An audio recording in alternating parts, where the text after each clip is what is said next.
non gioca nemmeno più Reggio Calabria, 13 secondi, il gioco è fermo, si attende soltanto il suono della sirena,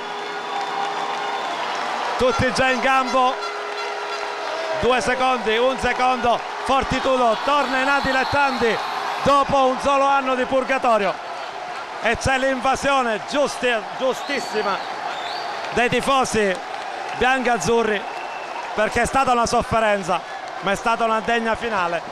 Complimenti anche alla Viola Reggio Calabria, ma la Fortitudo ha meritato perché ha dominato la stagione fin dalla prima giornata di campionato. È finita così, con il parquet del Palamongada invaso dai tifosi biancazzurri che hanno sofferto parecchio, soprattutto per un terzo quarto dove la Viola Reggio Calabria ha fatto vedere i sorci verdi alla squadra di Ciani.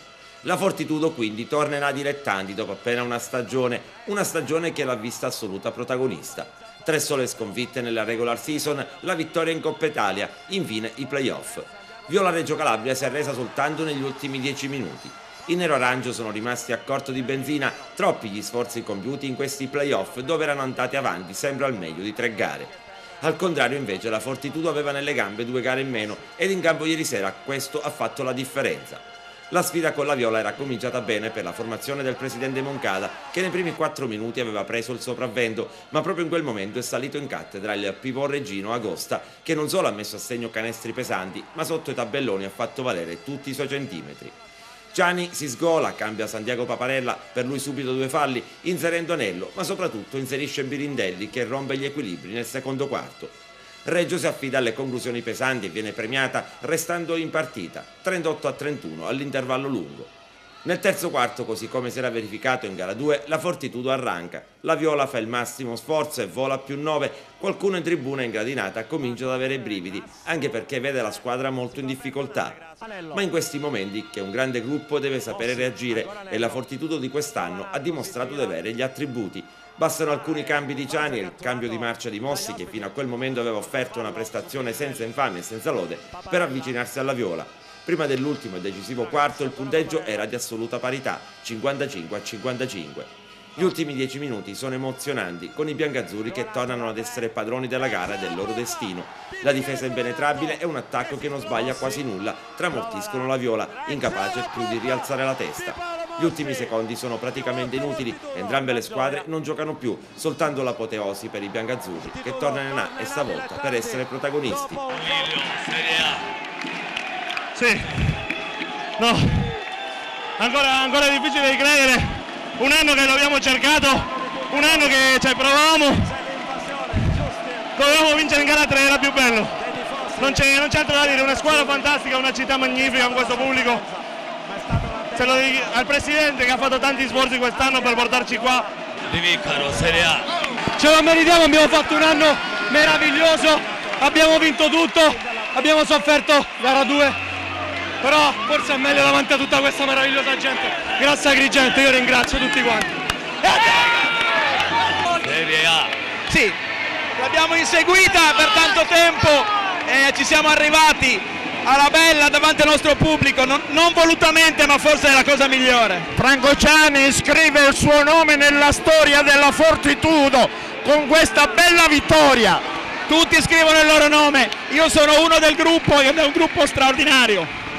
Qual è stata oggi la carta che ha permesso alla Fortitudo di battere questa forte squadra di Reggio Calabria? La volontà, il fatto di ritornare a giocare anche dopo aver perso per un attimo il filo del discorso e scacciato subito però i fantasmi di Reggio Calabria.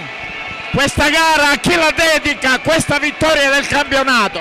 Alla mia famiglia che non c'è. Grande prestigiosa vittoria della Fortitudo. Sì.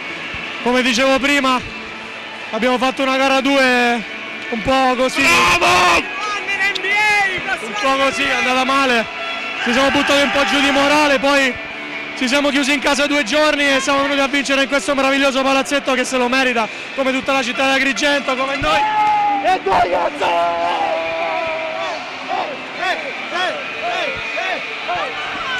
un programma che ha visto la Fortitudo sempre in testa e che la sua vittoria è stata messa in discussione questa sera.